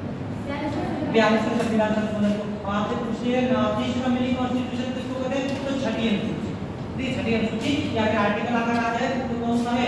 244 2, ठीक है। इसको यही लिखा हो लेते हैं, इसको डिटेल में लिखा है, ठीक है। ये चीज आई थी क्लियर, ये चीज समझ आई, ठीक है। बस ये हो गया। कल हम लोग दूसरे देशों के साथ भारतीय संविधान का कंपैरिजन देखेंगे कैसे कैसे। नहीं, वो हर साल हमारे चेंज हो जाएगा, इनका होगा, ये हमारे कार्यकाल का 5 वर्ष। वो जब चाहे राज्यपाल उनको जो है हटा भी सकते हैं, इस तरह एक साल बदल भी सकते हैं। उनका कोई प्रिंस होगा कि इतने साल तक रहेंगे, क्योंकि वो विधायक टाइप होते हैं, जो हमारे विधायक होते हैं वही होते हैं। तो जब तक विधायक रहेंगे तब तक वो सदस्य बने रहेंगे। बीच में अगर विधायक की चलेगी वो भी सदस्य बन जाएंगे। ऐसे या तो 5 वर्ष मान सकते हैं उनका विधायक का, तो विधायक कितने वर्ष तक है? 5 वर्ष तक है, लेकिन वो फिक्स नहीं है, ये फिक्स है, लिखा हुआ है। इसके आगे का हम लोग